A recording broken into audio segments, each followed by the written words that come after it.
Karma Mini.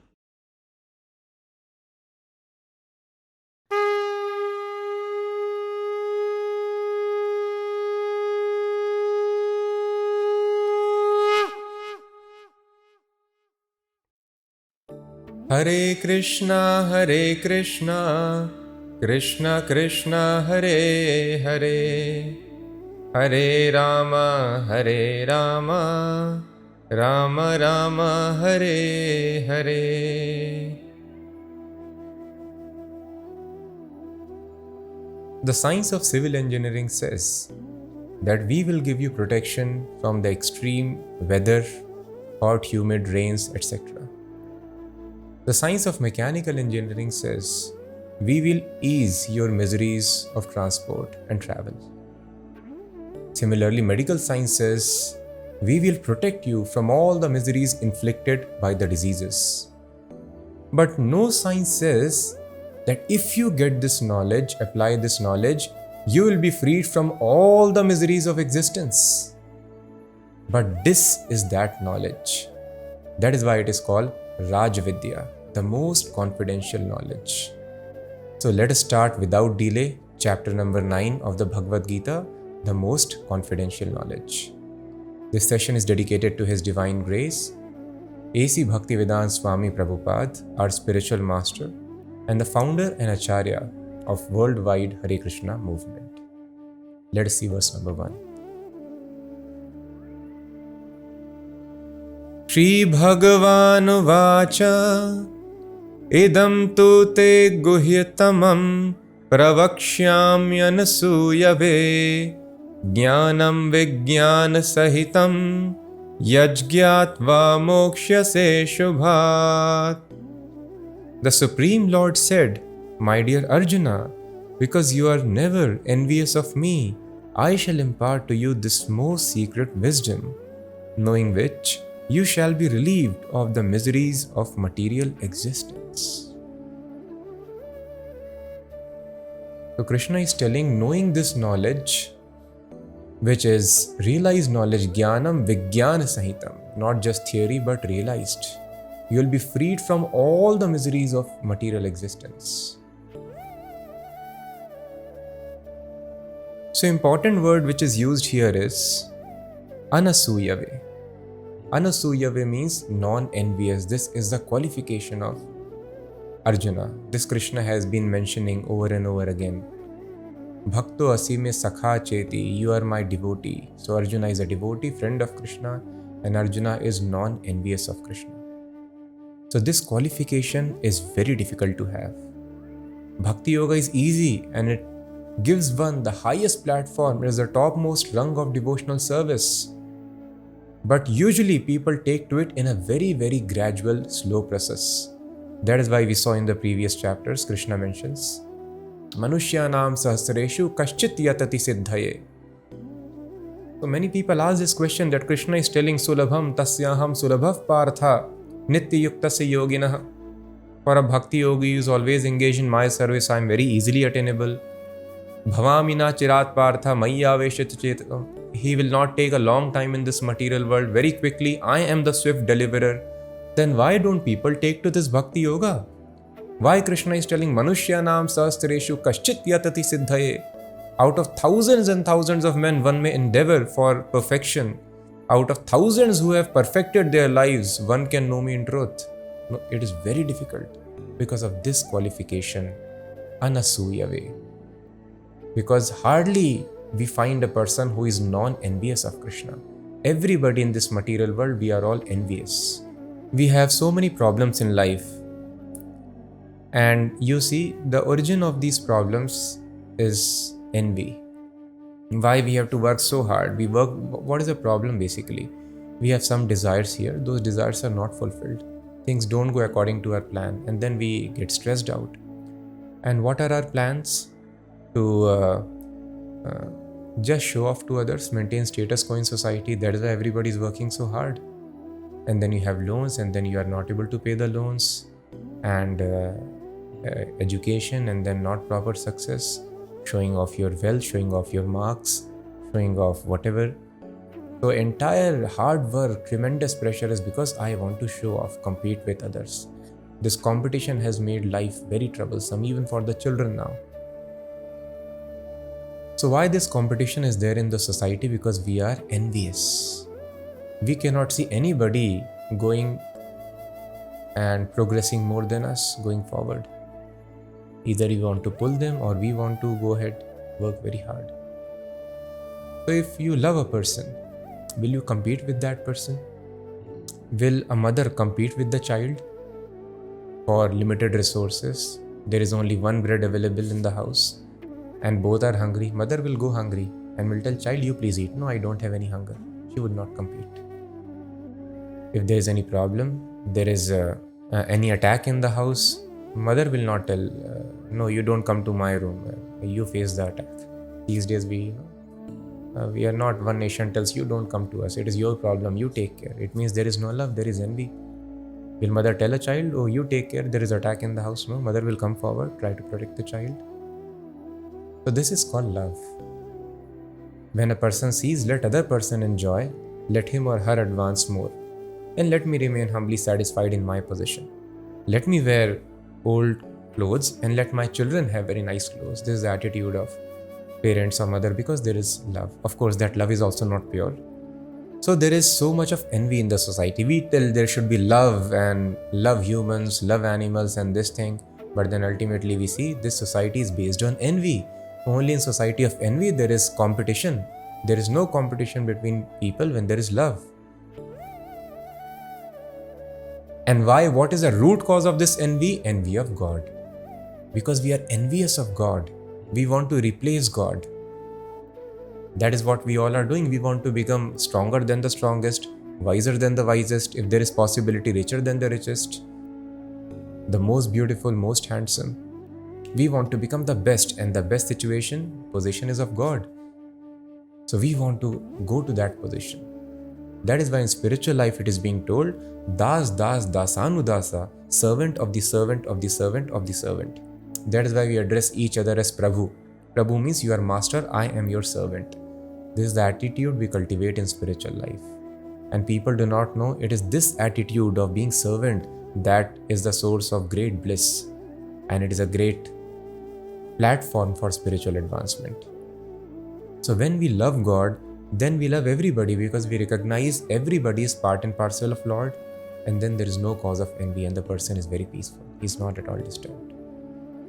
And another envy is we understand that God has arranged everything. If I have broken some laws of nature, I have to be suffered.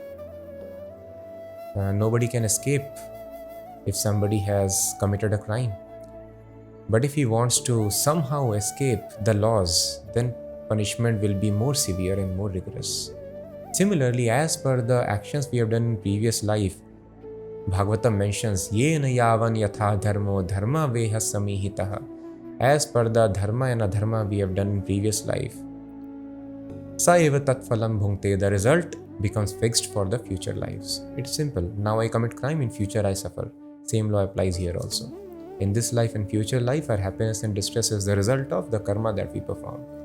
And because the aim, as we have been discussing in Bhagavad Gita, is to gain freedom from the miseries of birth and death, to go back to Godhead, God has designed this world in such a way that you cannot change it by mere hard work. So our happiness and distress for this life is fixed, so that we can save time for spiritual advancement and tolerate that happiness and distress. So that is why we should just work in a regulated way. And what is regulated way? Our spiritual practices are not to be compromised. Spiritual rules and regulations, some prescribed hours we have to spend every day for spiritual life, they should not be compromised. Just to work hard for improving our material or economic position, that cannot be improved by hard work. That is fixed as per the actions of previous life. So now we are working very hard. This is another sign of envy. God, you have made some laws, but no, I will work hard and change my destiny. So sometimes consciously, sometimes unconsciously, but the root seed, the cause is there. It is coming because of this seed of envy within the heart. So we have to come out of this envy. So that is why the position of devotee is Tatte nukampam susamikshamano bhunjan eva atmakritam vipakam. Usually when people come under stress, they tell, God, I worshipped you so much and why there is stress in my life? And either they are disturbed with God, disgusted with God, sometimes they become atheist also. God does not listen. Sometimes they change their religion, or let me go to God of another religion, not understanding the same person is addressed by different names in different religion, or sometimes they become atheist like that. So this is envy. But when misery comes in the life of devotee, tatte anukampam, devotee feels great happiness that he has firm conviction. Not a blade of grass moves without sanction of the Supreme Personality of Godhead. So if anything is happening in my life, this is sanctioned by God. So parents will not sanction anything which is not for the betterment of the children. So if God has sanctioned misery for me, then that is good for myself. That we should understand. If the child is indulged in some wrong habits, sometimes parents may chastise and they may even slap at times. Why? Because there is love for the child. When the child grows up, he realizes, oh, I was smoking a cigarette and my parents chastised me, so I got protected. He is very thankful, very grateful. In a similar fashion, these miseries, they help us to get purification of heart and develop detachment from this material world. Seek spiritual advancement of life, the reality beyond this illusory world. So thus a devotee always is very, very grateful, even in miseries. He has firm faith in God, he is not envious at all. So miseries or happiness, he is always grateful. Ridavag vapurbhir vidadan namaste. And from his heart, from his speech, he is always thankful to God. Thank you, God, so much, either for happiness or distress in my life. This is the platform of non-enviousness. He does not work very hard to defeat others and show off to others. He understands everybody's part and parcel of God. You go ahead, step on my head and go ahead. If there is happiness for yourself, does not matter. So he simply engaged in the pleasure of God. His pleasure is not to defeat or put others down. This is called non-envy. But this can happen only when we are non-envious of God. When we love God, then actually we love our family members, actually we love the people around us, and we love humans, non-humans, everybody. This is the platform of real love and non-enviousness, and the qualification to understand this Raj. So let us move ahead with the second verse.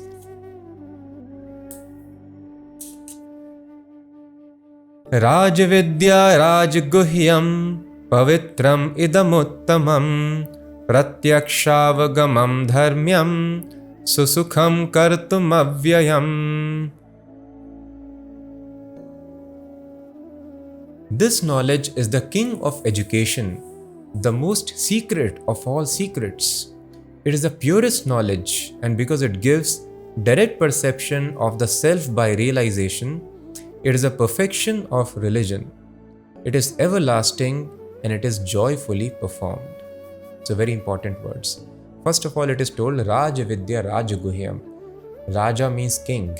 So this knowledge is the king of all knowledge. Whatever education you have, material or spiritual, the king is being discussed here, the king of all knowledge.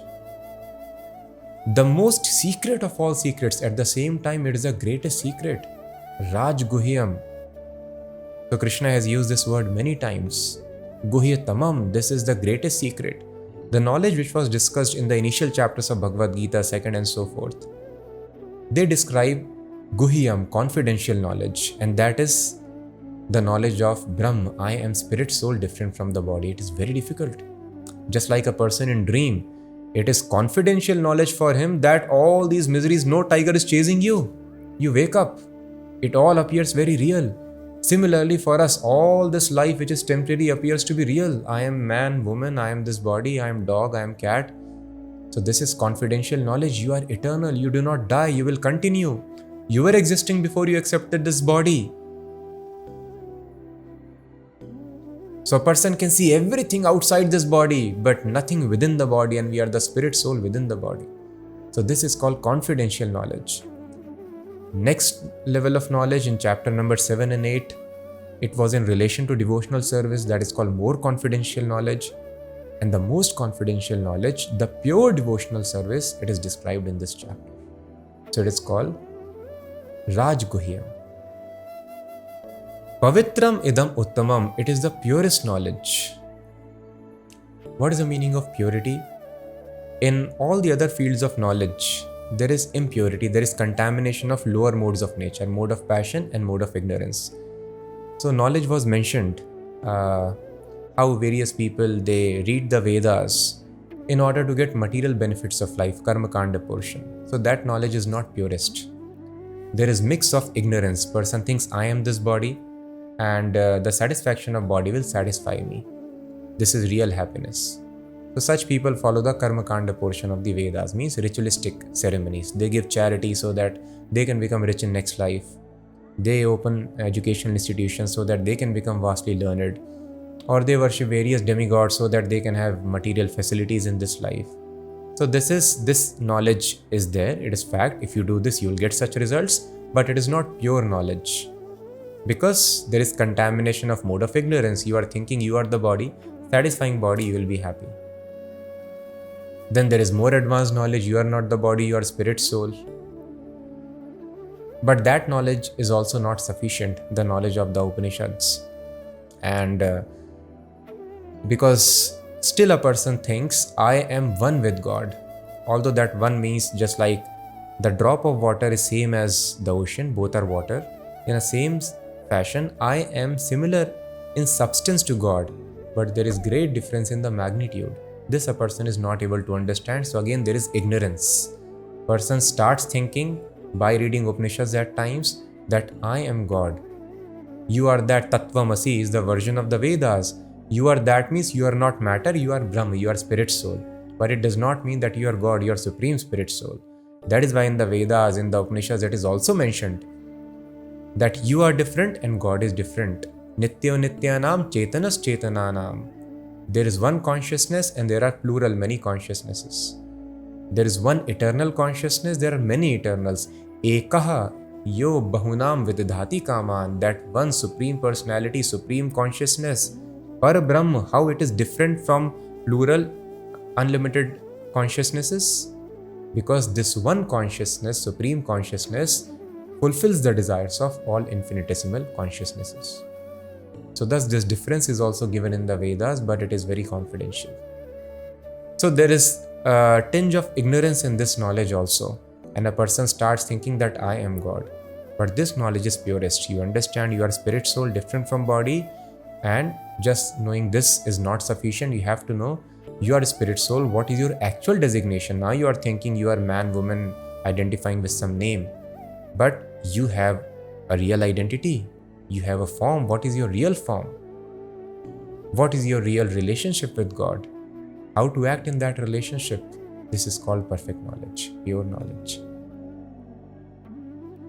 It gives direct perception of the self by realization. In other process, there is no direct perception. But here, if you follow Krishna consciousness, then you can perceive God. One may not be able to see God unless one is completely purified. Just like fire cannot be seen at times, but one can feel the fire. Oh, heat is coming, there must be fire somewhere. So in a similar fashion, even though one may not be able to see God, but if we chant and hear Hare Krishna Mahamantra very nicely, or the subject matter of Bhagavatam very nicely, we will be able to perceive the presence of God. Just like a person is blind, he may not be able to see other people, but he can touch other people and perceive their presence. He may smell amazing fragrance of the flowers, and in this way one can perceive the presence of flowers even though one is blind. So one may not be able to see God, but one will be able to perceive the presence of God. That is a special prerogative of those who follow this Rajavidya. Pavitram idam uttamam pratyaksh avagamam dharmyam. So it is not that you have to remain in blind faith, you will be able to perceive, thus faith becomes very strong.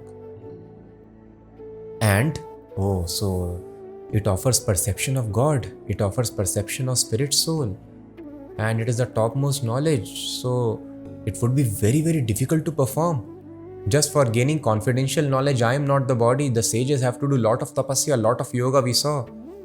Shuchau deshe pratisthapya, you have to sit alone and go to jungle and do lot of fasting, stop your eating and sleeping. So this must be even more rigorous. But no, that is why it is mentioned here. Suzukham kartum avyayam. It is very, very pleasant to perform. susukham, very pleasant to perform. And thus we can see this process is so nice. So what we do as soon as we get up in the morning in this process of Krishna consciousness, our day starts with singing and dancing, chanting the names of God. And that is so pleasurable activity. Initially it may not be so pleasant, just like the person who is having fever. The best of the dishes may taste bitter. Jaundice patient finds sugar candy also bitter. But if he takes sugar candy, that is a medicine, he will find that it is very, very sweet. And even in the initial stages also, simply if we hear with rapt attention, we will never find it boring, it will be refreshing always. So as soon as we get up, we sing and dance. It is so joyful, singing and dancing, who does not like? And singing and dancing, if you get tired, then you take prasadam, very tasty dishes you offer to Krishna. And then you eat that prasadam, nice, tasty, palatable foodstuffs. And then you discuss, this is such wonderful philosophy, isn't it? That is why we are all listening now. It is a food for the intelligence, for the mind. It is susukham kartum avyayam. You get tired, then you can read. If you get tired reading, then you can sing and dance. You can go and preach. It is such a wonderful thing. Now, I am not a very great scholar. It does not matter. You can clean the floor of Krishna. I just know how to do menial services. You are very fond of cooking. Cook nice dishes for Krishna. I know the art of sewing. I am not very advanced in technology. It does not matter. You can just make nice dresses for Krishna. Oh, I am great technologist. Very nice. Develop nice apps for spreading Krishna consciousness. I am great manager. Organize the distribution of literatures like Bhagavad Gita. So thus everybody can be engaged the way they want to be engaged. This is the beauty of this process, pure devotional service. So this is very easy to perform, and it is very, very pleasant to perform. Susukham kartum avyayam. It is a topmost knowledge. It is purest knowledge. It gives perception of spiritual life. Practical realization can happen. The only qualification is anasuyave. We have to become non-envious.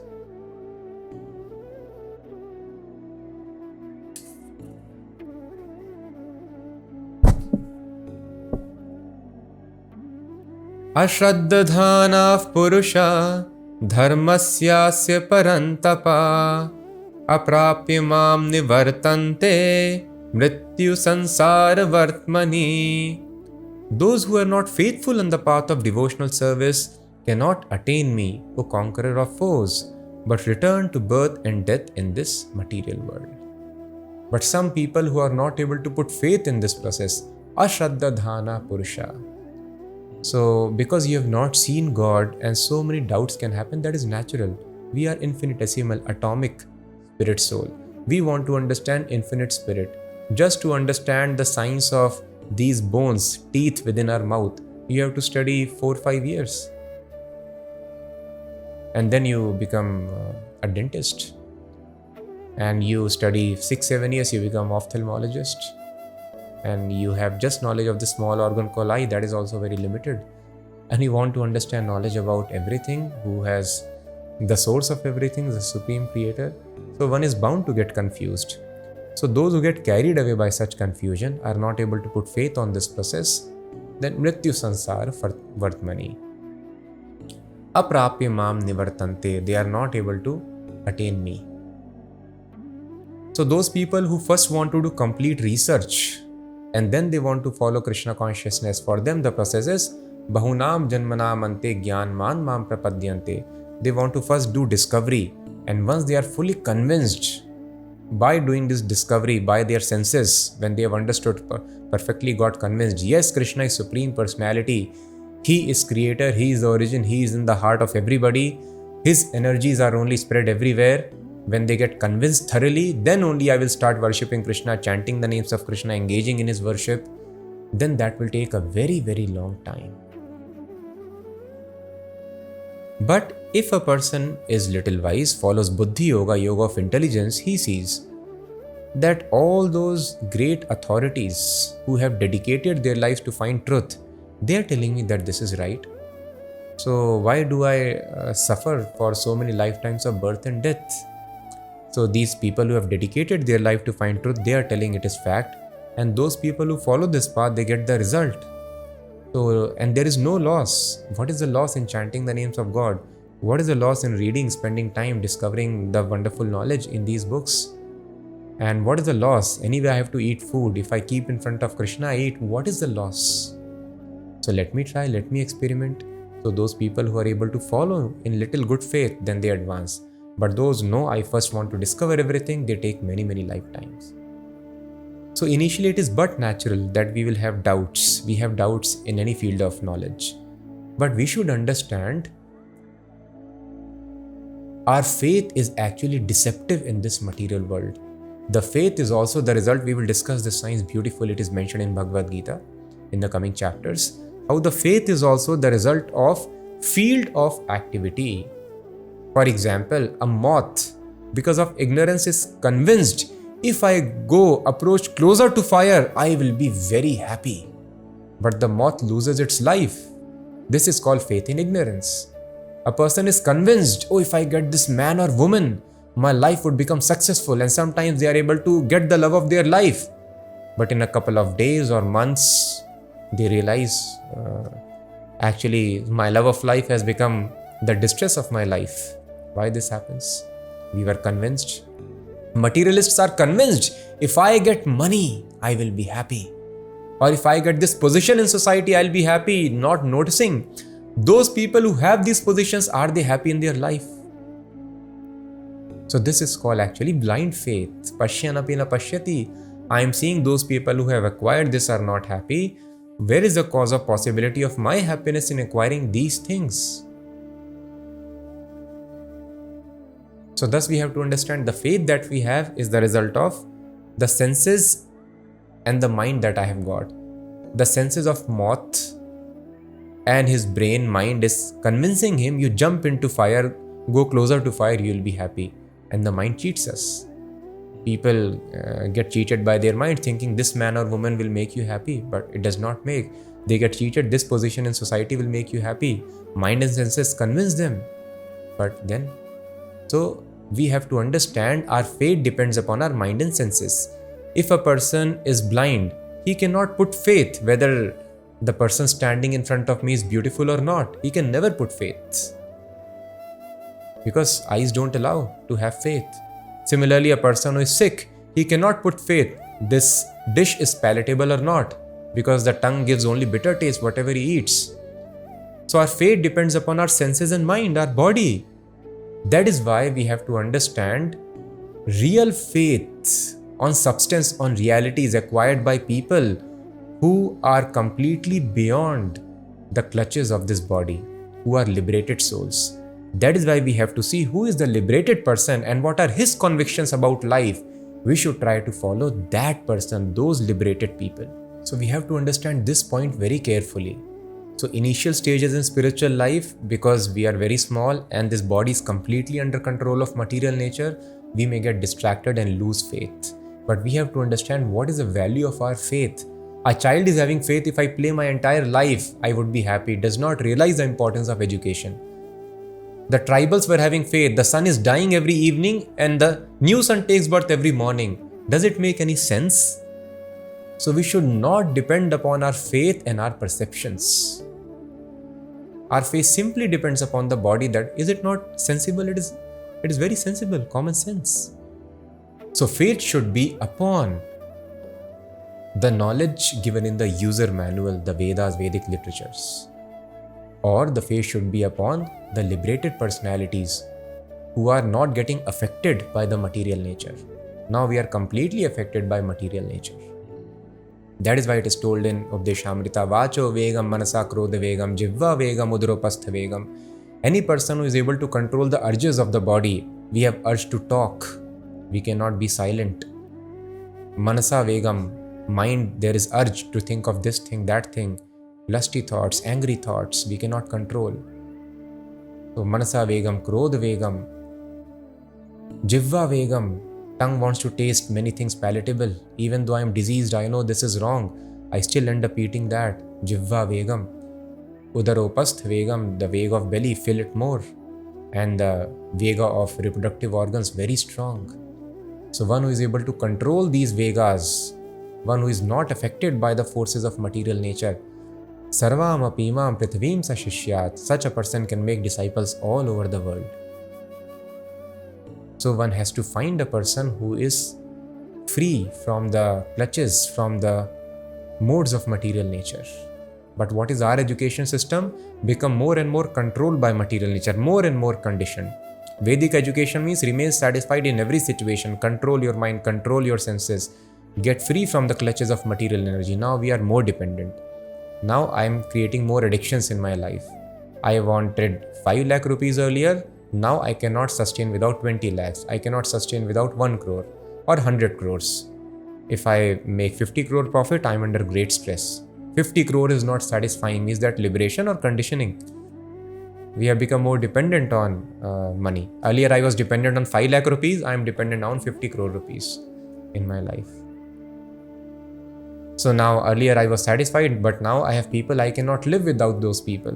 So what is this, liberation or dependence? Now if that person is not with me, I get very much disturbed.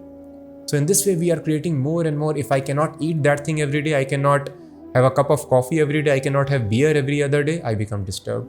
I cannot watch my favorite TV series, Netflix every day, I become disturbed. I cannot watch my football or cricket match, I become disturbed. So we are becoming more and more conditioned by material nature. And how a conditioned soul can be happy? Now your team loses, you become stressed. Match does not happen, you become stressed. The people whom you are attached to, time will take them away from you. Time will change their nature.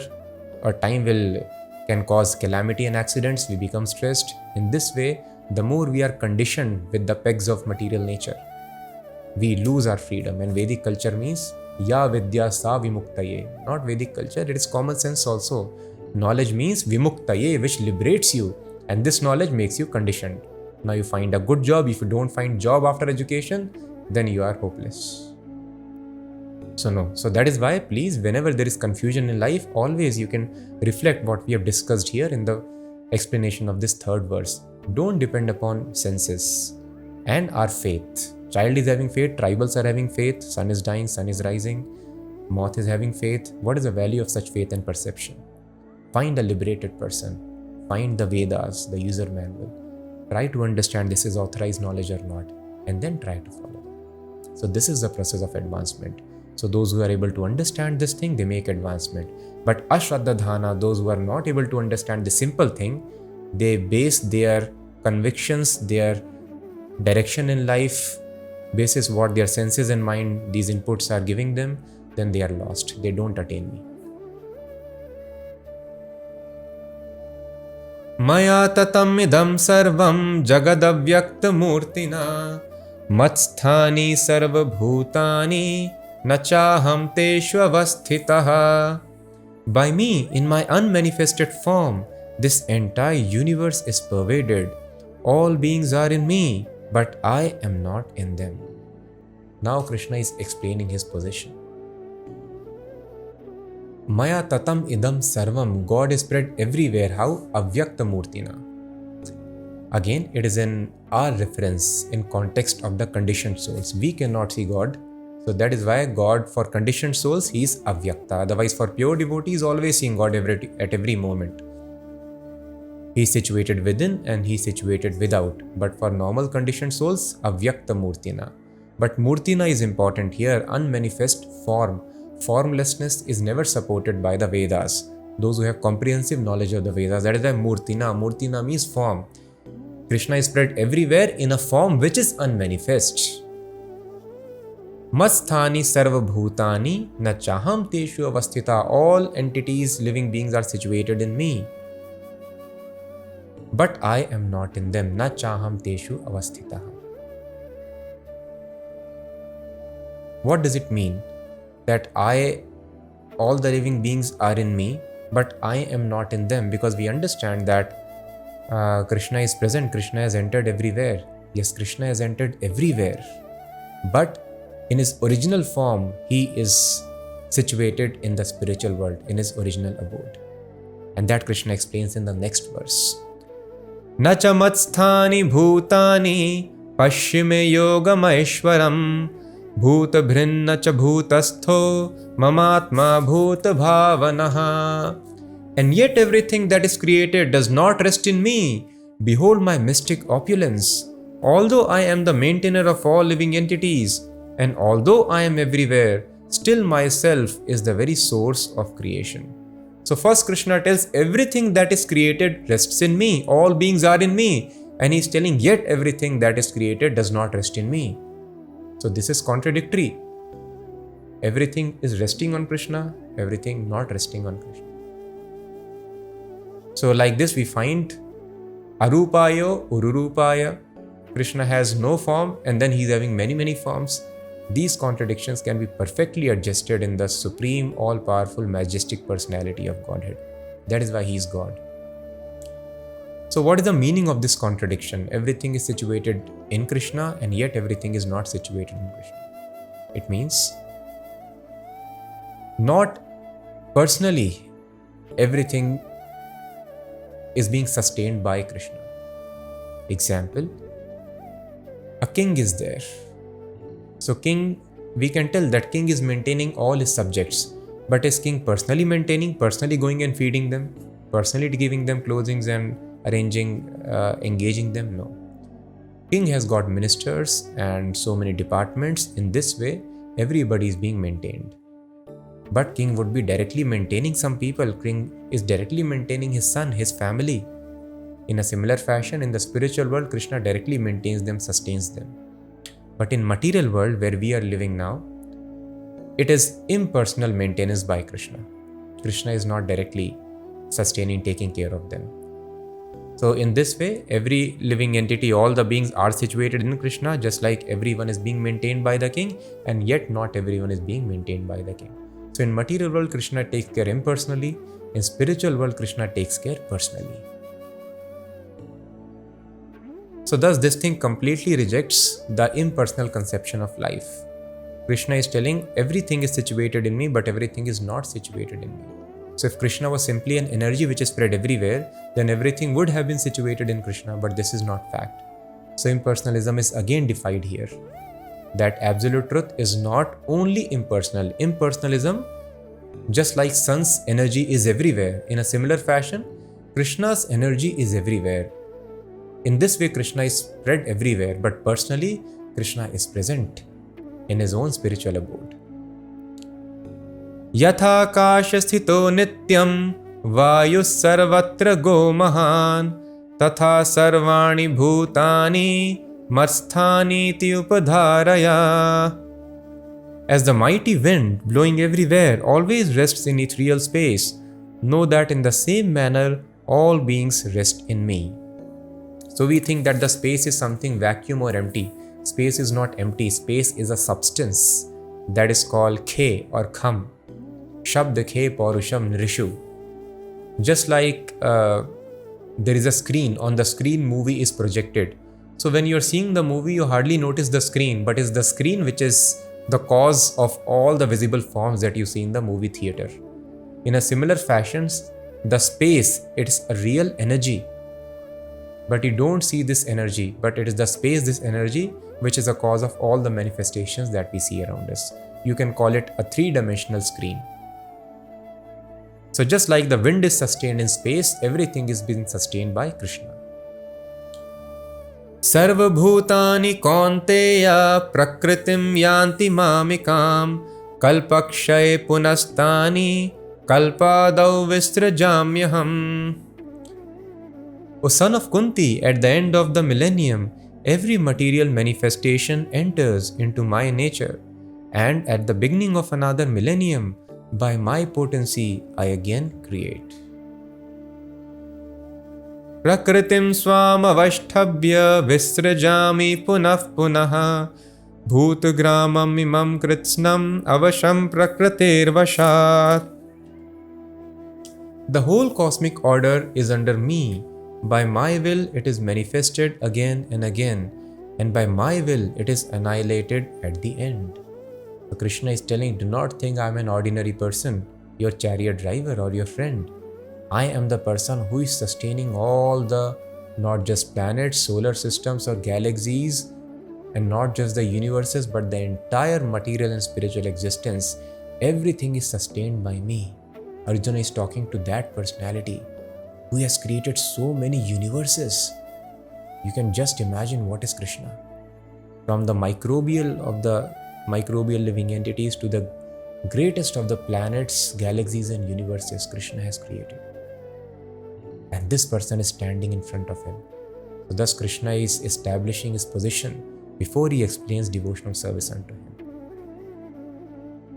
Na chamam tani karmani nibadhanti dhananjaya udasina vadasinam asaktam teshu karmasu. O Dhananjaya, all this work cannot bind me. I am ever detached, seated as though neutral. So God has created this thing and this world has got suffering. So God is telling, no, I am neutral. I am neutral to everybody. Your sufferings are created by you. You break the laws of nature and thus you suffer. I am neutral. I have no interest in creating this place. But you wanted to have your interest separate from me. You wanted to become God rather than engage in my loving service. So I have created this world. And it is not that I am also the creator under the direction of some supreme person beyond me. No, I am completely free. Thus, I am not bound by any karma. I have created the laws of karma.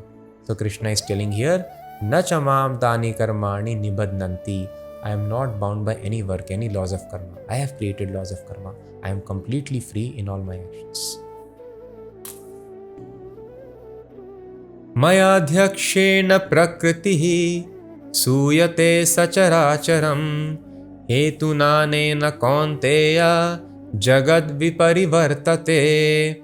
This material nature is working under my direction, O son of Kunti, and it is producing all moving and unmoving beings. By its rule, this manifestation is created and annihilated again and again. So that is why, despite all the hard work, happiness is not coming in life, misery comes in some other form. Why?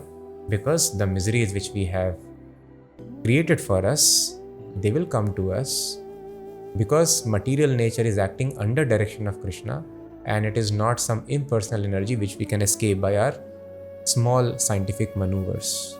We have to understand what are the laws of nature so that I don't break them in future, and how to properly atone for the mistakes I have done in the past.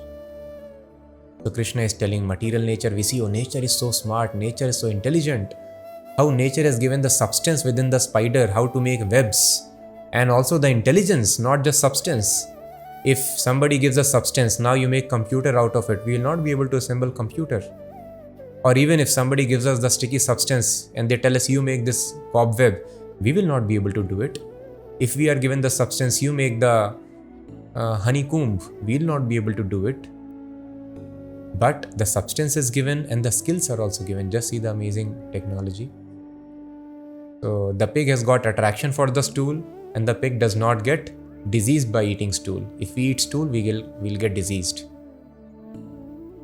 So the proper science, the proper management, proper inner engineering, how it has been designed by somebody.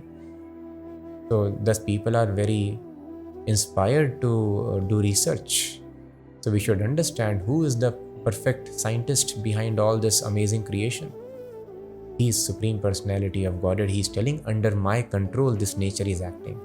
This automated engineering I have installed in the nature. So thus do not try to arm twist nature. Do not try to somehow make your life happy without following the laws of nature, because nature is not under your direction. It is following my direction.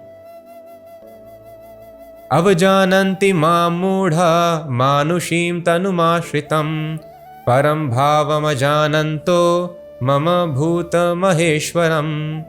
Fools deride me when I descend in the human form. They do not know my transcendental nature and my supreme dominion over all that be. Avajananti, people do not know my actual nature. Mudha means foolish people, as we have discussed. Krishna repeatedly uses this word mudha, less intelligent people. They tell that I am an ordinary human being. So when I take a form which appears like that of a Manushya, descendants of Manu, Manushim Tanumashritam, people deride me. They think he's ordinary man, just a person who became very famous and people started worshipping him as God, or he was just a messenger of God, people started later worshipping him, or he was just a powerful politician or a great mystical yogi, a magician. Like this, people take me to be more powerful but they don't understand Param Bhavam. Bhavam means nature, my different, supreme nature. Mama Bhuta Maheshwaram. I am not controlled. I am the controller of all the material energy, the material elements. Maheshwaram, Maha Ishwar, I am the supreme controller. My supreme, I will repeat. My supreme dominion over all that be, they do not know it. So we should not take Krishna to be just an ordinary historical personality who also took birth by control of nature like we take birth. No, Krishna is in control of the entire nature. That point Krishna wants to establish here.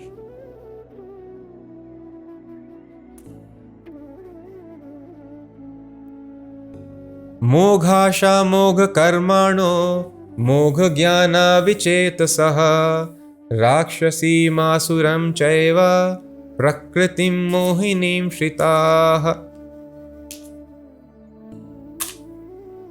Those who are thus bewildered are attracted by demoniac and atheistic views. In that deluded condition, their hopes for liberation, their fruitive activities, and their culture of knowledge are all defeated. Mahatmanastu mam partha daivim prakritim ashritaah bhajantyananya manaso gyatva bhutadim avyayam. O son of Pritha, those who are not deluded, the great souls, are under the protection of the divine nature. They are fully engaged in devotional service because they know me as the Supreme Personality of Godhead, original and inexhaustible. So Krishna is giving the contrast. Those who are not able to understand Krishna as Supreme Personality, they are defeated. You may become powerful yogi, you may become very rich, very intelligent, you may become impersonally liberated also. But you will fall down from all these positions. We will leave the body and all the material achievements are vanquished. And if we get liberated also, if we have not taken shelter of Krishna in devotional service, because the nature of soul is not just to have peace but positive happiness of loving relationship, a person falls down from Brahma Jyoti. On the other hand, there are great souls who are called Mahatma. So Mahatma is not simply a tag that any person can be given. Here the definition is given. Who is Mahatma? Tu means but Mahatma, the great souls against the Mudhas, they take shelter of the supreme spiritual energy of mind. So there are two energies of Krishna as we have discussed: internal potency, external potency. Internal energy means king's internal energy is there, his arms are there. With his arms he can carry his children on his own lap, he can feed their children. So this is called internal potency. External potency ministers the system set up by the king. Through that he is maintaining other subjects. So Krishna maintains devotees and he wants to maintain all of us by his internal potency. But when we become envious, so our situation is just like that of a son of a very rich father. Sometimes when the son becomes, normally the sons are obedient to father. They give respects, they touch the feet. In India, they fall down at the feet of the parents and they serve them very nicely. But sometimes the son may become envious and he may leave the house even of a rich father and may struggle to find even small job. So rather than giving some food to such hungry son who is loitering on the street, that is also good work. Rather than giving skills to that son to set up his own job or business, that is also good work. But the best work, best help to that son of a rich man loitering on the street is giving knowledge that please become non-envious. Your father is so rich and he's a good man. Why don't you go back and live with your father? He loves you. So thus telling people that you are eternal, why you are working very hard to temporarily become rich, and even if you are rich, this disease, old age, death, these problems will not be solved. So please go back to your Father, God, the Supreme Personality. So this is the best welfare activity. So become Devim Prakritim Ashritaha. Rather than taking shelter of this external energy, now we have taken shelter of external energy. The laws of nature force us to become old, force us to die, force our senses to do certain activities, and then we break the laws of nature and we suffer. So this control of external energy is not good. It is just like the indirect control of government in the jail. The prisoners in the jail are maintained by government but not directly, indirectly by the jail authorities and laws, limited freedom and limited comforts they have. But government directly is very, very cautious of the people. Government creates so many facilities, nice education, health facilities, and so much welfare is being taken care. If you serve government very nicely, government will give you nice big house to live, big offices, servants, everything will be arranged by government. But to the sincere government servant. So thus Krishna is telling Mahatmas, they take shelter of my internal spiritual energy. They are protected by my internal energy. So thus even though they are in this material world, they will not be affected by laws of nature. So the question is, and one more example I would like to quote in this context, how a person is protected by internal energy. How remaining in the material world one is not affected by the laws. It is just like embassy. In the embassy, although embassy could be situated in a different country, but the laws of the country don't apply in that embassy. Even person has committed some crime, they cannot go and arrest that person. So they cannot harm a person. The local police or the army of that country cannot invade the embassy. So in a similar fashion, when a person is engaged in service of Krishna, the laws of this material world do not apply to that person. And how do we do that? How do we come under control of spiritual energy? It is very simple. Now, this body is made up of material energy. This mind is made up of material energy. If we follow the dictates of our mind and body, we are under control of external energy. The spiritual masters, they don't follow the dictates of mind and body. They are liberated personalities. This book is completely spiritual instructions of Krishna. So if we lead our life as per the instructions given in the Bhagavad Gita or as per the directions of the spiritual master is not under control of material energy. They strictly follow the instructions of God directly. So if we follow strictly the instruction of spiritual master, then we are immediately under control of Devim Prakriti, and from the very beginning we are liberated. So this is the way of becoming aloof from the control of material energy. And thus a devotee remains happily even in this world which is full of misery. And these people bhajanti ananya manaso. So this mind and body will never give us knowledge of God unless it comes under control of internal potency. So because the mind and body is under control of internal energy of Krishna, knowledge of Krishna is revealed. And these people, they do bhajan of Krishna, bhajanti ananya manaso, without any deviation. They have just one activity in life, and that is bhajan of Krishna. What is this bhajan? Bhajan means, bhaj dhatu means to render service. Bhakti has come from bhaj dhatu.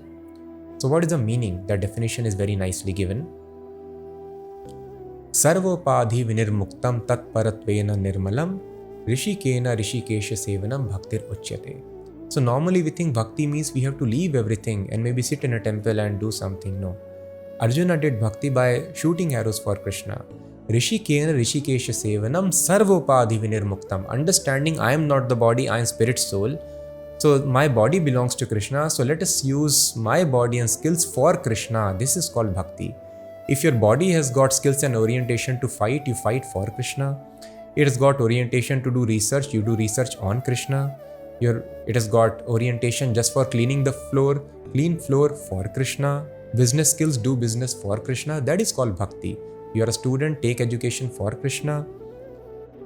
So that is, bhakti is very simple. Whatever we are doing, if we understand that my body and mind belong to Krishna, so I should use them for Krishna, that is called bhakti. So such Mahatmas, what is the symptom? Bhajanti ananya manaso. They are engaged in Krishna bhajan. And bhajan of course begins with chanting and hearing the names of Krishna. Unless a person hears very nicely with rapt attention, other activities will not sustain. So hearing is most important in the subject matter of bhajan. And thus because they are engaged in bhajan, gyatva bhutadim avyayam. They understand me, I am inexhaustible, I am the source of all the other living entities. So we cannot understand Krishna from these material senses. They are designed to perceive matter. As different instruments are designed to perceive certain things. From microscope you cannot observe heavenly bodies. From telescope you cannot observe microorganisms. From radar you cannot watch your cricket match that you can do on your television set. So these objects, although they are giving us vision of the world, but they are designed to have a certain vision of world in a certain way. In a similar fashion, this material world, this material body is given to us to have perception, a limited perception of this material world as per our desires and the affordability as per the karma. It cannot perceive anything and everything. Now, how do we see God? How do we perceive God? Sevan mukhe jivvadau. When we engage our senses in the service of God, when we become sevan mukha, service oriented, and service begins with tongue, jivva adau. Jivva means tongue. We start chanting the names of God, from here service begins. Then swayam ev spurati adaha. God manifests himself. And thus we will be able to, so everything will manifest. So don't worry if we are not able to understand everything in the beginning. Simply we have to chant and hear Hare Krishna mantra very nicely. There is no loss, right? So please develop this practice. Keep on chanting and hearing throughout the day as much as possible. And some time with great attention. Sit down and hear with rapt attention. Simply by this chanting and hearing of Hare Krishna mantra and this wonderful knowledge of Bhagavad Gita, we will be able to understand everything. How I am not the body, how I am spirit, soul. Nashyami atma bhavastho. God situated in the heart gives knowledge because he becomes pleased. This is the way by which we try to acquire knowledge in the topmost Bhakti Yoga system. So just try to chant and hear very nicely, and God from the heart will give all knowledge and everything will be crystal clear. So another very important symptom of Mahatma that we always discuss and we just discussed is mentioned here. So if somebody asks you that where Krishna has mentioned that you chant my name, why you always keep on chanting name and this thing? So you please refer this verse number 14, chapter number 9. Satatam kirtayanto mam yatantascha dridvrataah namasyantascha mam bhaktya nitya yukta upasate. Always chanting my glories, endeavoring with great determination, bowing down before me. These great souls perpetually worship me with devotion. So Krishna has mentioned here, Satatam Kirtayanto Mam. So these Mahatmas, what do they do? Symptoms? Satatam means constantly, without any breakage. While they are wakeful or even when they sleep, if they wish to sleep, they always chant my name continuously, Satatam. And Yatantascha Dridavvrataha.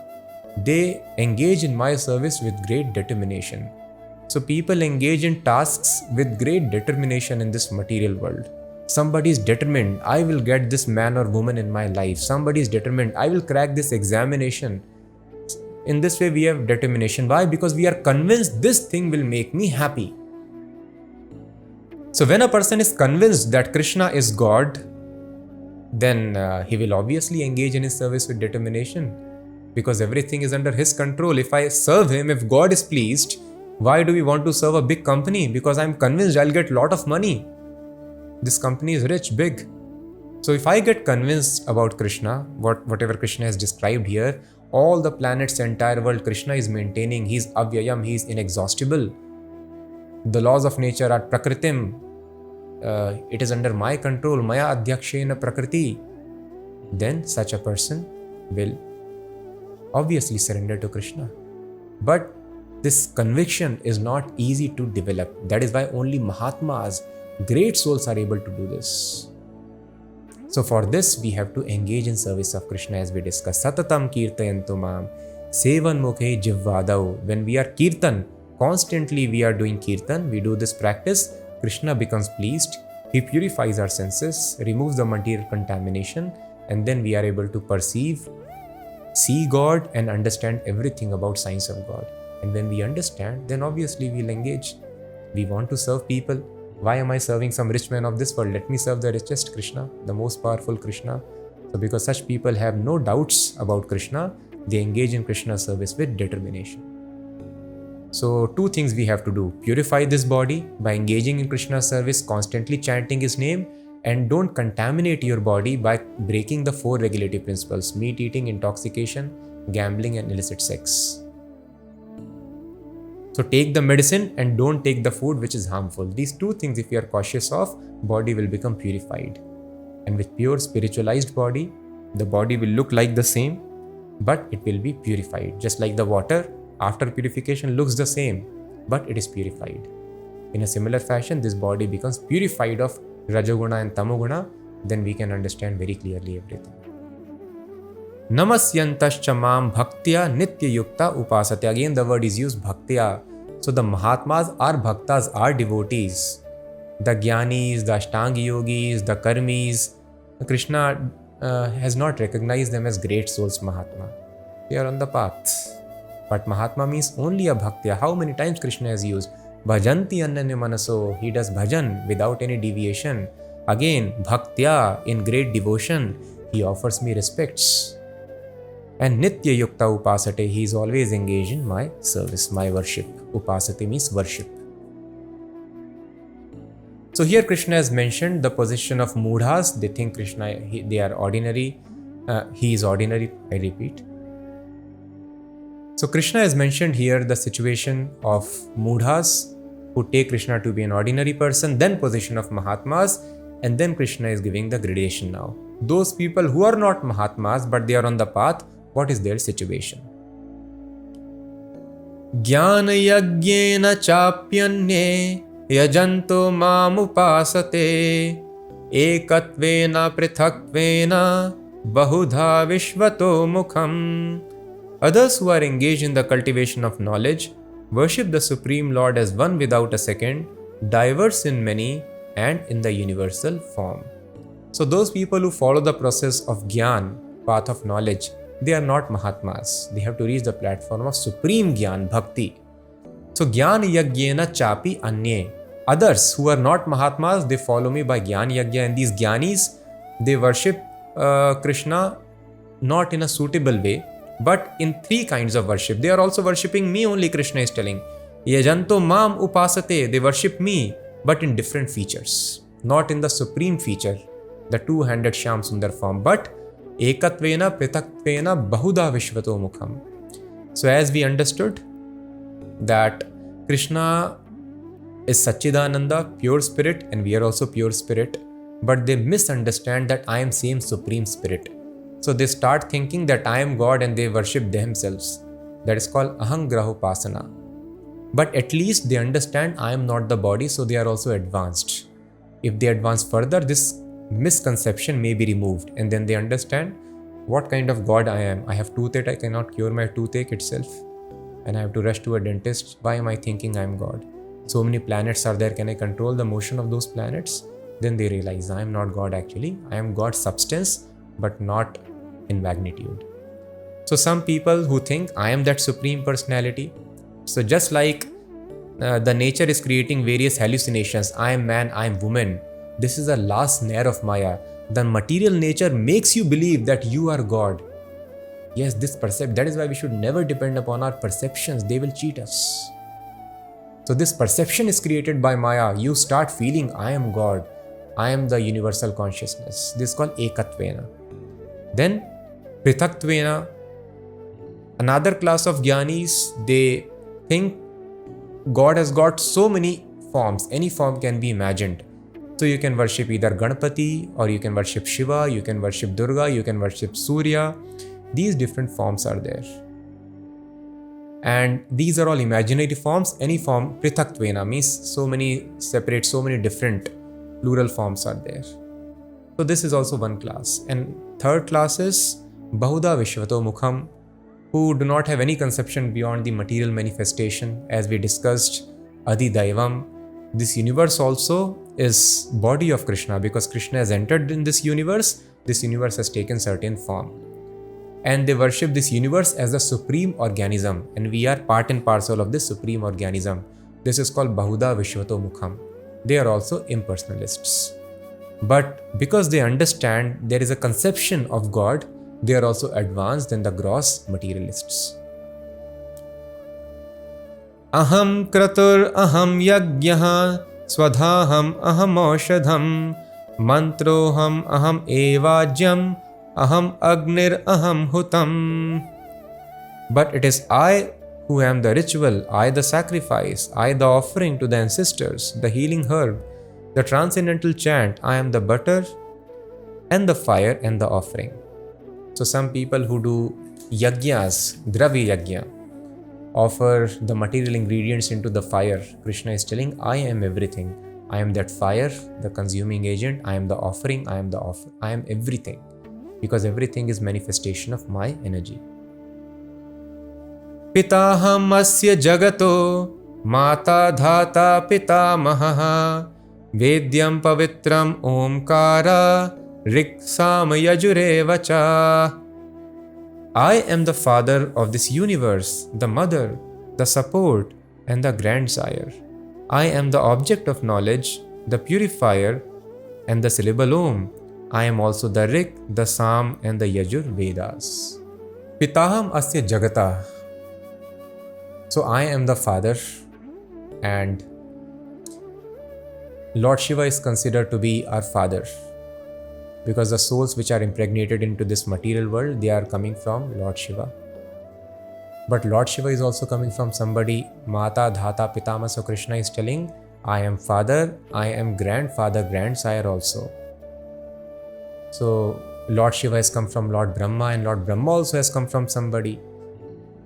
And material nature, Goddess Durga, she is our mother, she provides bodies to all of us. So Krishna is telling, I am mother, I am father, I am grandfather, grandsire. Everybody is my manifestation only. I am Rik, Yaju, Sam, all the Vedas. In other words, Krishna wants to tell there is nothing beyond me in this creation that you see. Gatir bharta prabhu sakshi nivasa sharanam suhrit prabhava pralayasthanam nidhanam bijam avyayam. I am the goal, the sustainer, the master, the witness, the abode, the refuge, and the most dear friend. I am the creation and the annihilation, the basis of everything, the resting place, and the eternal seed. So Krishna is the seed, and Krishna is the gati. Krishna is the ultimate destination of everybody. Tapamyaham aham varsham nigranami usrajami cha amritam chaiva mrityuscha sad asachaham Arjuna. O Arjuna, I control heat, the rain and the drought. I am immortality, and I am also death personified. Both being and non-being are in me. So this global warming is not by chance. You break the laws of nature, it will happen. Krishna is the controlling of heat. The droughts are not happening by chance. We break the laws of nature, droughts will happen. So Krishna is telling, I am the heat, I am the cause of rain, cause of drought, I am maintainer, I am the annihilator. Traividya mam somapah Traividya mam somapah puta papa yajnairishtva svargatim prarthayante te punyamasadya surendra lokam ashnanti divyan divideva bhogan. Those who study the Vedas and drink the Soma juice, seeking the heavenly planets, worship me indirectly. They take birth on the planet of Indra, where they enjoy godly delights. So those who are not on the path of knowledge, they don't want liberation, they just want elevation to heavenly planets. They try to create Somras, they do Sompan. Now Somras is misunderstood, the drink of the demigods, that they are also drunkards, they drink liquor. No, it is not tamasic intoxication. By the influence of intoxicants like liquor, we commit so many crimes. But drinking Somaras frees us from the sinful reactions, and that is mentioned here. That these people, they take birth on the planet of Indra, where they enjoy godly delights. So unless a person is purified of the lower mode, they cannot have attainment of heavenly planets, where sattvic nature predominates. So by drinking this Soma juice, Put Papa, person becomes free from the pap. So reverse thing is happening. By drinking liquor, you commit sinful activities, and here Put Papa, you become free from the sinful reactions. You have more Sattvaguna in your body, thus you go to Urdhvagatanti Sattvastha, to heavenly planets. Tetam bhuktva swarga lokam vishalam Shine punye martya lokam vishanti Evam trai dharmam anuprapanna gatagatam kama labhante. When they have thus enjoyed heavenly sense pleasure, they return to this mortal planet again. Thus, through the Vedic principles, they achieve only flickering happiness. So Krishna is telling this is not right course of action. Indirectly, you are worshipping me because the Devatas are my part and parcels. But even if you attain to those Devatas, their planets, where living comforts are much more, Shine Punye, when the Punya is finished, then you come back. Of course, unless you cultivate, Krishna consciousness is transcendental. On heavenly planet also, if you become Krishna conscious, you can advance further and become liberated. But if you do not follow Krishna consciousness, then as soon as the Punya, material credits are over, you come back on this activity. Material, I'll repeat. So when your pious credits are over, you come back to this earthly planet and again engage in material activity. Again you commit punya, you go to heavenly planets, and if you do papa, then you go to hellish planets. And in this way a person keeps on rotating. Sometimes he goes very high, material comforts, and mistakes are inevitable in this material world. He goes down, suffers in the hellish situations. And in this way, the person keeps on enjoying and suffering in the cycle. So Krishna does not tell it is very beneficial activity. Ananyashchintayanto mam ye janah paryupasate tesham nityabhiyuktanam yogakshemam vahamyaham. But those who worship me with devotion, meditating on my transcendental form, to them I carry what they lack and preserve what they have. So we are always talking about spiritual advancement, and who will take care of? After all, we are living in this material world. So don't we need to worship some devatas, get some material benefit, at least live here peacefully and happily? So this verse is very important. Krishna mentions Ananyas chintayanto mam. Krishna tells Satatam Kirtayanto Mam. Mahatmas always they are engaged in Krishna's worship. Bhajanti Ananya Manaso, without any deviation, they are just engaged in Krishna consciousness. So if we are doing this thing, then how shall we eat? Who shall arrange for us? So here in this verse it is mentioned Ananyaha, those who worship me with devotion, meditating on my transcendental form. I carry what they lack and preserve what they have. So one very famous Acharya, Arjunacharya, he was a pure devotee. He was writing commentary on Bhagavad Gita. And when he came across this word, Vahami Aham, I carry personally. So he thought Krishna, and this chapter describes the glories of Krishna, how he is sustaining everything. There is nothing but Krishna only. All the material energy, spiritual energy, all the living entities, Mata, Dhata, Pitamaha, fire, the offering, the herb, chants, everything, Rig, Yaju, Sham, Athar, Ved, everything is nothing but me. So such a personality, he can send so many agents to take care of the devotees who are thinking of Krishna. Why personally he has to come? So then he struck off the lines there, and he explained that through my agents, I will take care of the devotees. I will supply to them what they lack and preserve what they have. And then he wanted, because he was a householder, he wanted to have some groceries and some essentials of daily need. So on the request of his wife, he went out to collect the alms. And meanwhile, two boys, one black and one white, they come, they carry huge loads on the bamboo. There is a way you keep bamboo on your shoulder, bamboo stick, and you balance it with load on either sides. So they were having this huge load, and these two boys, when the Brahmana's wife, Arjunacharya's wife, saw that poor boys, young boys, who has given you so much load? They told, no, your husband only. Well, Acharya has become so cruel. He's not, he's very kind. Well, no, he chastised us, and he has told us to carry all this load here. So anyway, they put the load, and the wife requested, please sit down, have some prasadam. So they told no, and then she saw there were some marks on the backs. Oh, how these marks have come? No, Acharya has beaten us also. No, I will talk to him. How he can be so cruel to young children? Could you please sit here and I will bring some prasadam? No, he will come and chastise us, we will go. And they go away.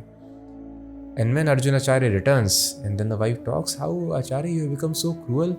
Those children, this so much heavy load you have given them, and then you beat them also. So then he saw that whatever he wanted, everything was there in the house. Well, but I have not arranged, I did not tell anybody. And then he asked the description of the children, and then he realized they were none other than Krishna and Balram. And because this Bhagavad Gita is non-different from Krishna, this is another very important concept of spiritual life. Spiritual world, spiritual life is absolute. So there is no difference between Krishna and the instructions of Krishna. So if this faith, but we need Shraddha, as Krishna has told in the beginning. With this faith, if we read Bhagavad Gita, then we will receive personal instructions of Krishna. The more we become qualified in spiritual life, more and more this Bhagavad Gita will reveal itself to us.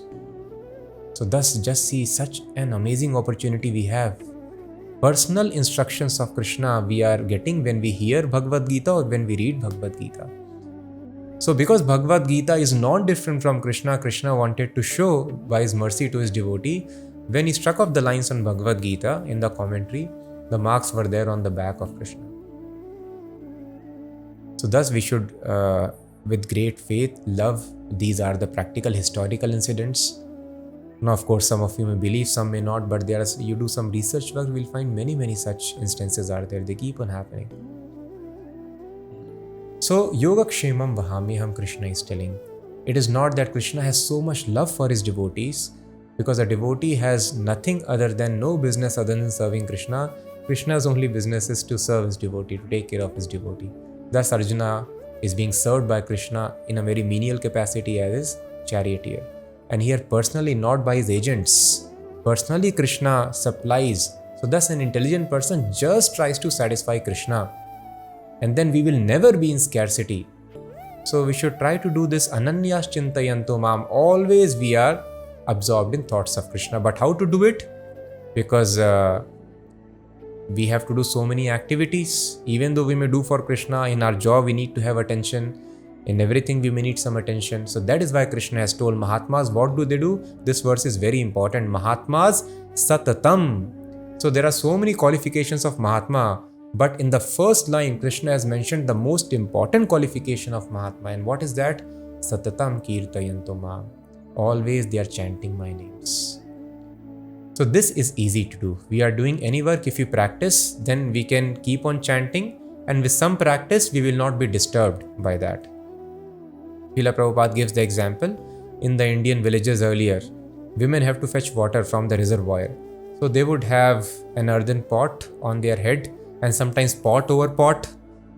And they will walk very nicely, they will talk here and there, look everywhere, but the pots will not topple.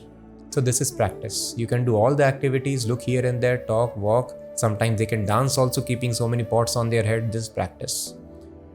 So if we chant and hear always, then we will not be disturbed in our activities. We can continue whatever work we are doing. At the same time, we can keep on hearing the sound vibration. And in this way, Satatam Kirtayanto Mam will develop into Ananyas Chintayanto Mam. We will always be thinking of Krishna. We will never be without Krishna thought. So please try to experiment this. It is very simple. Just keep on vibrating your tongue always. Have this practice, whatever work we are doing throughout the day. And then there will be no scarcity. There is spiritual advancement. And materially also Krishna takes care of such a devotee.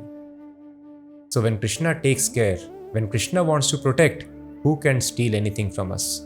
And if Krishna wants to provide, who can stop it from coming to us? So this is called sense. Yepi anya devata bhakta yajante shraddhayanvitah tepi mameva kaunteya yajantya vidhi purvakam. Whatever a man may sacrifice to other gods, O son of Kunti, is really meant for me alone, but it is offered without true understanding.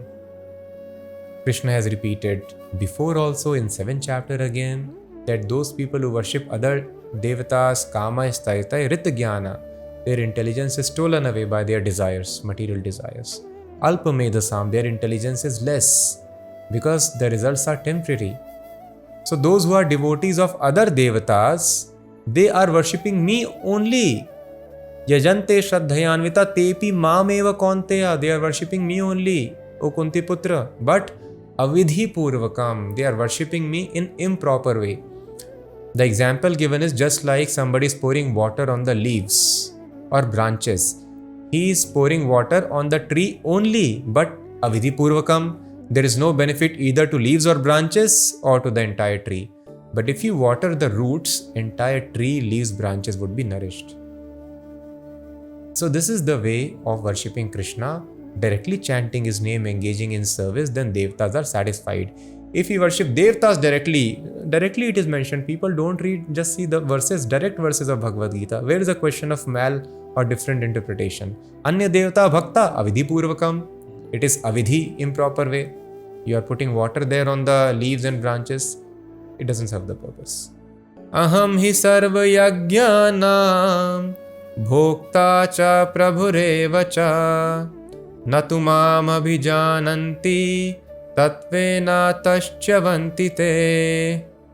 I am the enjoyer and the only object of sacrifice. Those who do not recognize my true transcendental nature fall down.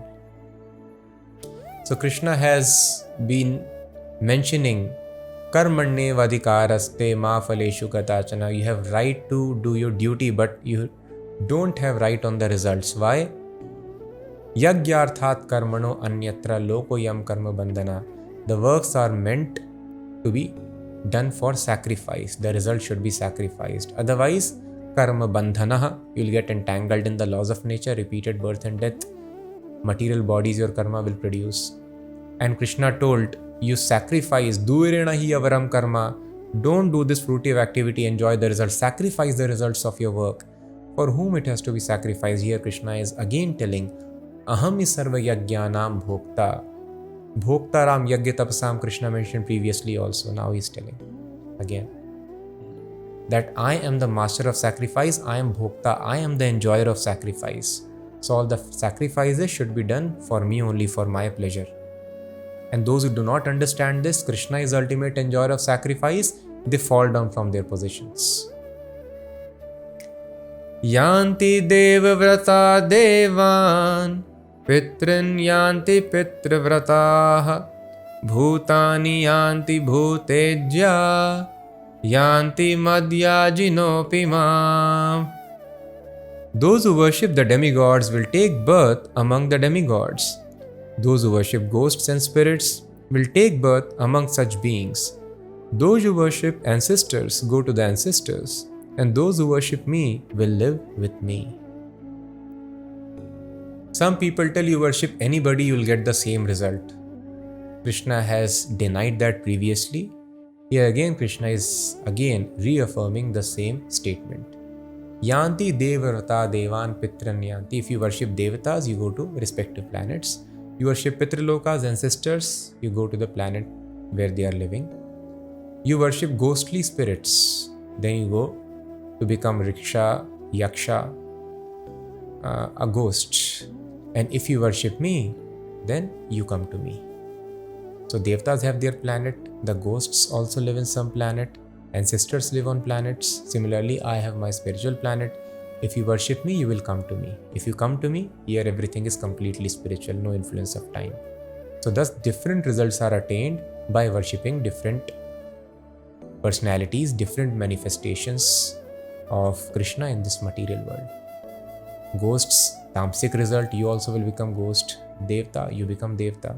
So where it is mentioned that you worship anybody and you get the same result, these are not justified by Bhagavad Gita. Now one may ask, one has to sacrifice for Krishna, then what kind of sacrifice do I perform? So for ordinary Devtas, I have to do so much of sacrifice, lot of money is involved, tons and tons of clarified butter, ghee and grains are required, lot of money, lot of charity has to be given in ordinary yajnas. And sometimes the worshipper of other Devtas, we have seen they offer their flesh, they offer their head also in the worship. So the worship of Krishna, such yajna is even more tough. So here Krishna is telling what sacrifice you are supposed to do for me. Krishna explains, Patram pushpam phalam toyam yo me bhaktya prayachati tadaham bhakti upahritam ashnami prayatatmanaha. If one offers me with love and devotion a leaf, a flower, fruit or water, I will accept it.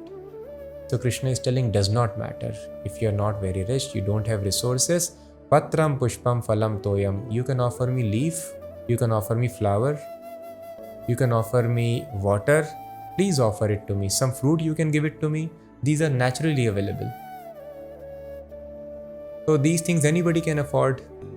So if you cannot, obviously now one should not cheat Krishna. I am having so much of wealth and resources, but I'll give one leaf only to Krishna. Then Krishna also will reciprocate. Ye yathamam prapadyante. But here Krishna mentions, I accept if even a leaf, water, anything is offered to me with bhaktya prayachati. Krishna is telling, in devotion. Because what Krishna is looking at is our devotion. Everything belongs to Krishna. Krishna is in no dearth of resources. Why Krishna will tell you offer your wealth to me, why you work hard for me? Is Krishna lacking servants? No. But by working hard for Krishna, offering our hard-earned money to Krishna, we develop loving relationship with Krishna, and that liberates us and gives us unlimited happiness. So thus Krishna wants our bhakti. So even a person is very poor, he also can make perfect advancement in this path by offering water, fruit, leaf or flower, but with great devotion to Krishna.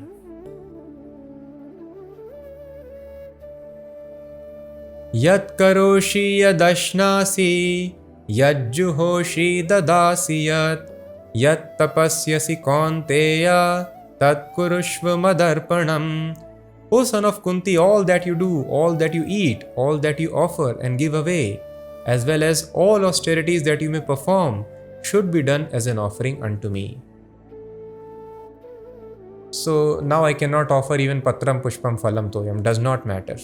Krishna is telling you do not have these things, then you are engaged in some activity. Yat karoshi, you please do that activity for me, any activity that you are doing. And you are eating something, then please offer it to me. After offering, you can take it. Yadashnashi means whatever you are eating. Yat karoshi, yadashnashi, yad joshi, dadasiyat. Whatever you are offering in sacrifice, offer it to me. Whatever charity you are giving away, every man is charitably disposed. Here, if we do charity, that will create punya for us. And anyway, if the benefit has to go to a person, we have to understand. Krishna's laws are not waiting for us to do charity, then only other person will be taken care. We can act as instruments of charity if we want promotion to higher planets in the next life, or good birth on this planet, very rich birth. Then you do that. That is Karma Kanda portion of the Vedas. But please understand, has Krishna made such an imperfect governance that if you don't do charity, then other person will starve, even though he is not destined to? No. Nobody enjoys or suffers more than destiny. As per laws, it is fixed. So one should understand then what my efforts should be directed for. They should be directed only for spiritual life, which is not as per destiny's control. So that is why if we do charity, then as per laws of nature, we will get better and comfortable rich birth. But then even rich men suffer. Disease, old age, death, stress, anxiety, depression, everything happens to everybody. It will happen in rich conditions. So this is not act of great intelligence. So that is why Krishna is telling, whatever you give in charity, you please give to me. So in that way, you will be freed. And when you engage in the service of Krishna, your money, even materially, they are taken care. Just like we give prasadam to the people. So materially, their stomach is being fed, they are surviving. And because that is food offered to Krishna, they make spiritual advancement also. Thus, it is best charity if it is done for Krishna, for spreading Krishna consciousness. So Krishna is telling here, whatever you are doing, do that activity for me. Whatever you are sacrificing, whatever tapasya, everybody has to do some tapasya. You have to score marks, tapasya. You have to do job, business, tapasya. Hard work is required. Do that tapasya for me. Research work, scientists are doing so much of tapasya. So rather than investing your such valuable intelligence in some temporary achievements, try to use your intelligence to discover me, understand me. So all tapasya should be done for me. So any activity that we do, if it is done for Krishna, Krishna is telling, then also you will make spiritual advancement. Shubha Shubh Falairevam Mokshase Karma Bandhanae Sannyasa yoga yuktatma vimukto mamupashyasi. In this way, you will be freed from all reactions to good and evil deeds, and by this principle of renunciation, you will be liberated and come to me. So again, Krishna is repeated here. Shubha Shubha Falayar Eva Mokshase. One should be free from the result of Ashubh, bad activity. One should be free from the result of Shubh, good activities also. So please understand, we should not do even good activities, because so-called good activities also create reactionary results for the instrument. So that good thing anyway will happen to the people as per the laws of karma. So I should be completely aloof from good or bad activities.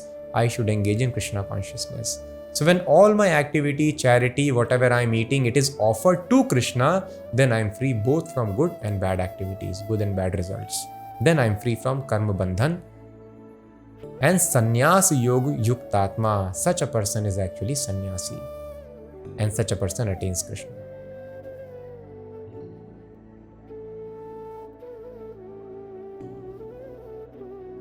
Samoham sarva bhuteshu name dveshyo asti na priyaha ye bhajanti tumam bhaktya maite teshu chapyaham. I envy no one, nor am I partial to anyone. I am equal to all. But whoever renders service unto me in devotion is a friend, is in me, and I am also a friend to him. Samoham Bhuteshu, Krishna is equal to all. So one may wonder, then why somebody is born poor, why somebody is born diseased, why somebody is born as an animal? So from here we can understand, because Krishna is equal to everyone, it means this is the result of my activity. Now one may ask, I have just taken birth. Where is the question of doing any activity? Why you have given me this body, miserable suffering body? So thus this brings us to very important point, conclusion, that I am eternal. It means now Krishna is equal to everybody. We are all children of God. Still from birth somebody is having defects and poverty stricken. It means he has done bad activities, but when? Before birth. It means we are eternal. Very simple to understand. I am not the body. I have done some activities in previous life. Unless I am eternal, why will Krishna give me a miserable birth? Because he is equal to all. So thus we are eternal. So please understand this important point. We are eternal, and human life is meant to regain our eternal position. So God is equal to everybody. God is not envious, because we are all his children only. But Krishna tells, Tu Ye bhajanti tumam bhaktya maite teshu chapi aham. One who is my devotee, I am specially inclined for him. Now this is also not partiality of God. It is just like rains don't discriminate. But if a person has got big vessel and the vessel is kept right side up, then a lot of water can be collected. But if the vessel is kept upside down, no water collected. Rain has not discriminated. We have become averse to the rains. So in a similar fashion, Krishna is specially inclined. One may ask, oh, Krishna is favorable. If you don't worship me, you suffer. And for devotees, I will protect. And I will carry what they lack personally. No, you also can become devotee. Chance is there for everyone. So God is not partial like that, because anybody can become devotee and take benefit.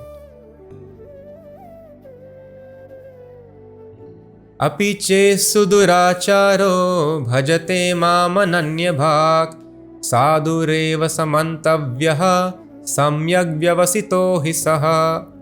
Even if one commits the most abominable actions, if he is engaged in devotional service, he is to be considered saintly, because he is properly situated. So like many people may take to this process of engaging in service of Krishna, but because of the force of past activities, we may end up doing abominable activities, which is called durachar, which is not socially acceptable, may not be morally acceptable. So Krishna is telling what to speak of durachar, sudurachar. Person might be committing abominable, very bad actions, but not willingly, because habits we cannot. Just like many people, they start reading Bhagavad Gita, and some devotees would tell, for 1 year I was smoking, having a cigarette in one hand and Bhagavad Gita in other hand. And now he is fantastic devotee. So many devotees he has made. So because the habits are not easy, proper knowledge takes time to manifest in the heart, body takes time to purify, so it does not matter. Important is that the person is engaged. Child should not be criticized, you are foolish, as long as child is studying in school. If child is not studying, then you criticize. But if somebody is studying, one should not be criticized. It takes time, just a matter of time. Let him or her go to classes, and in some course of time, they will be enlightened citizens. In a similar fashion, bhajate mam ananya bhat. Anybody who is engaged in the service of Krishna, bhajate, in his service, without any deviation, then Krishna is telling such a person is sadhu.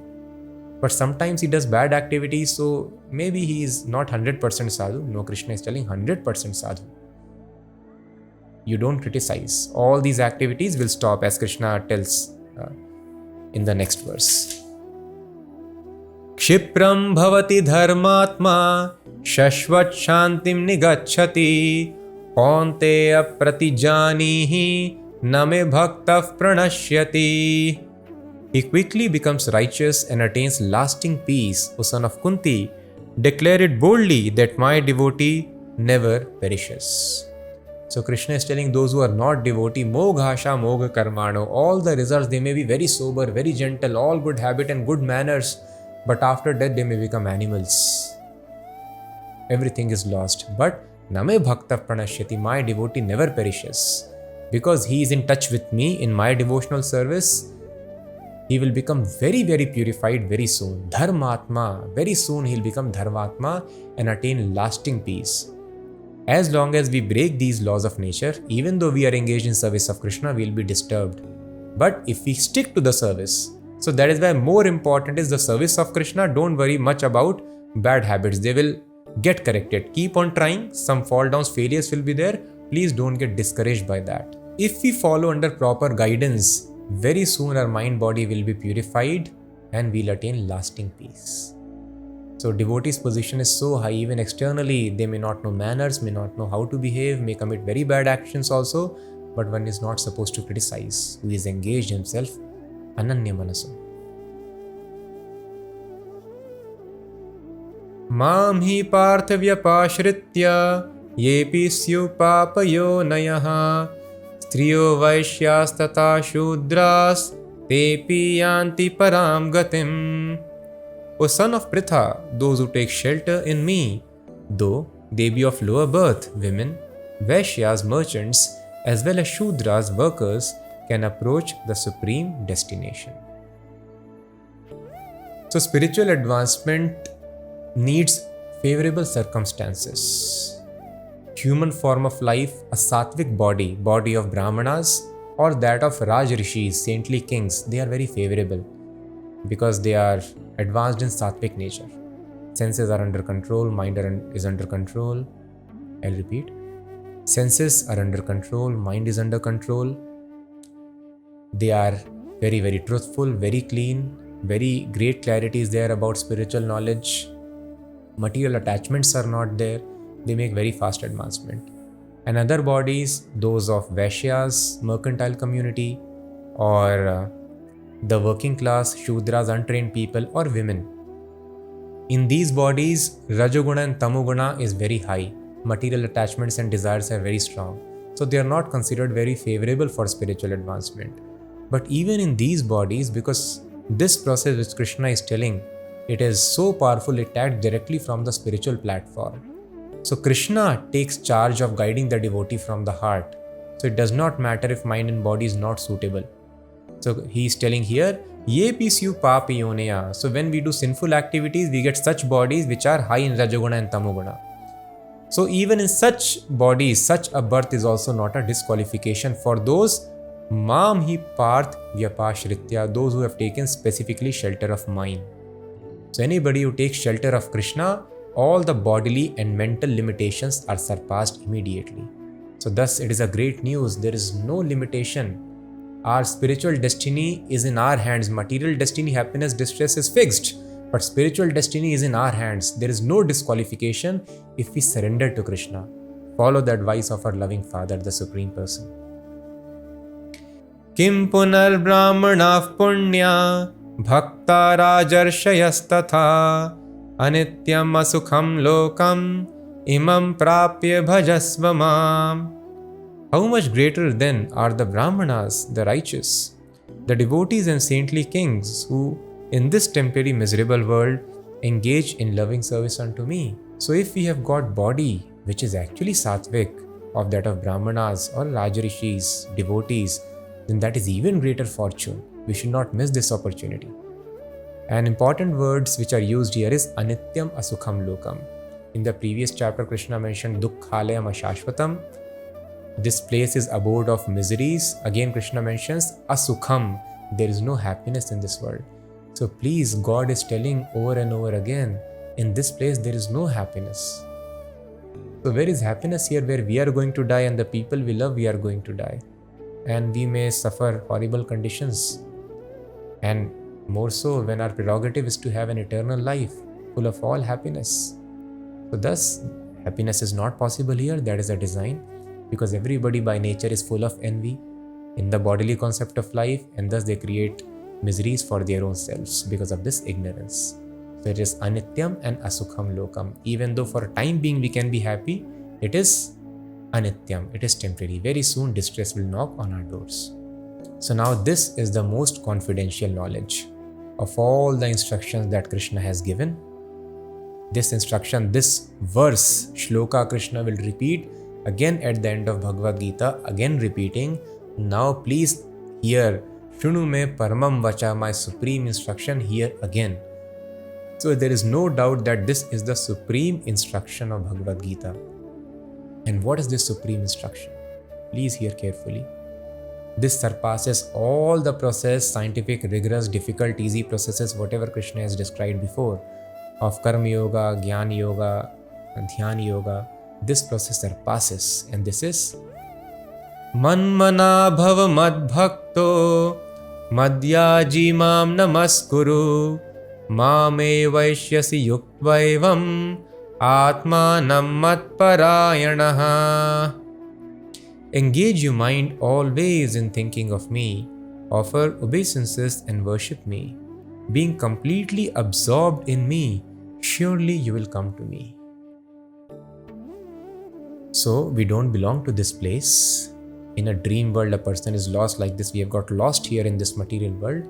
We need to go back to the spiritual world, to Krishna. Krishna is telling repeatedly, Mam upetya tu kaunteya punarjanmana vidyate. Come to me. Once you come, you will not come here again. Those who think of me, they come to me. Mad yajno yanti mamapi. Yanti, come to me. Upetya, attain me. Come to me. Tad dhamam paramam mama. That is my abode. So Krishna is repeatedly calling, this is not your place, this is asukham lokam, come to me, come to me. And how shall we go to Krishna? Our consciousness will be tested at the time of death. It is very simple process. So for that, mana, always we have to think of Krishna. So we are very fond of planning our life, and planning has to be done. It is important. But which is the criteria? Most important criteria in our planning is we should never forget Krishna. That is why it is told, Tyaja durjan samsargam bhaj sadhu samagamam. Chanakya Pandit has told, leave the association of durjan, those who are not devotees, and bhaj sadhu samagamam, always remain the association of sadhus, who always talk about Krishna. So, living with devotees is very important, who always remind us of Krishna. Living in a holy place or around the temple is very important, so that we are reminded again of Krishna. We should eat such food which reminds us of Krishna. We should read such literatures which remind us of Krishna. So in this way, our entire life should be planned so that manmana, we are able to absorb ourselves in the thought of Krishna. And what kind of thinking? We are thinking of our boss also many times. As soon as we get up in the morning, we check our mails, what mails boss has sent. And then we are thinking, oh, boss will ask this report and that thing. Not that kind of thinking, official thinking. That is why Krishna has told, Bhava mad bhakto, we have to become devotee. In great love, we have to think of Krishna. So to increase the love, we have to do bhakti. Bhakti means rendering service. So earlier the system was in Vedic culture, there were arranged marriages. So girl and boy were not knowing each other. The horoscopes were calculated, they were matched. And this is the right way, not getting carried away by the infatuation again. Your mind and body will tell this is the right person for me. It doesn't turn out to be like that.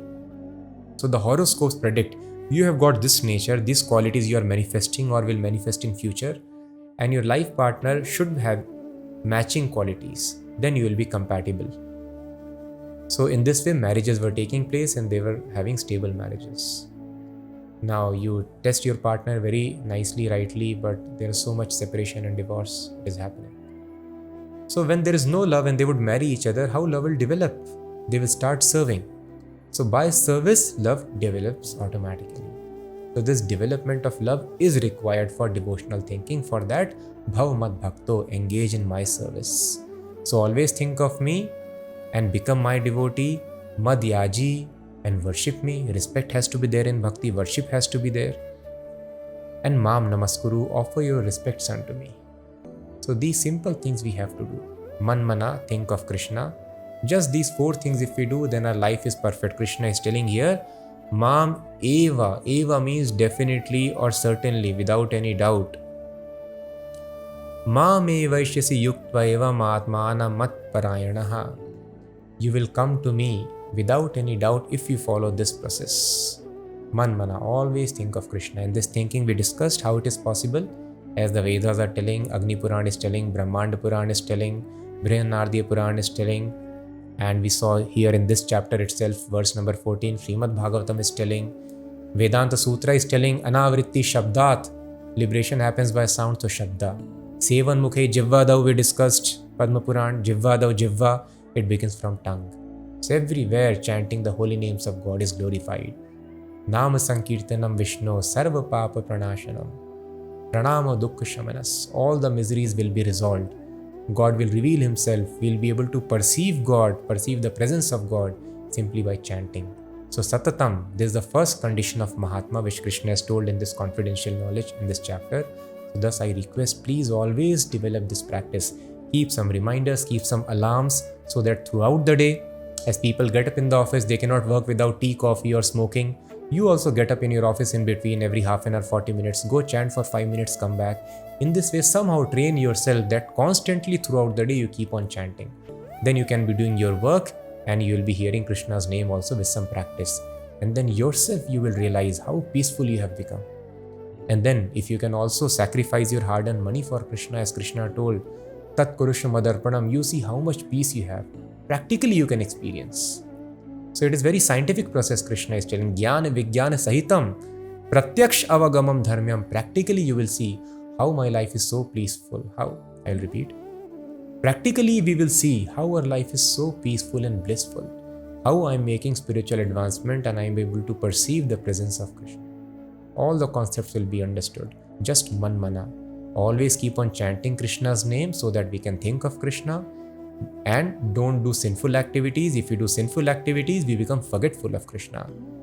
And to come to this platform of always chanting, always thinking of Krishna, we have to engage in service of Krishna, offer respects to Krishna, offer obeisances to Krishna, worship Krishna. Simply by this thing, respect, worship, thinking, devotion, our life is successful. So this is the most confidential instruction. Simply if we perform this thing, then we are happy in this life. There will be no material scarcity, there is peace, and the doors of unlimited spiritual bliss are opened. With this we end the 9th chapter, the most confidential knowledge. Now next chapter, Krishna is describing further his opulences, so don't miss. Very soon we'll meet again to discuss chapter 10th, opulence of the absolute. Meanwhile, keep on chanting constantly, incessantly. Thank you so much for hearing. Hare Krishna.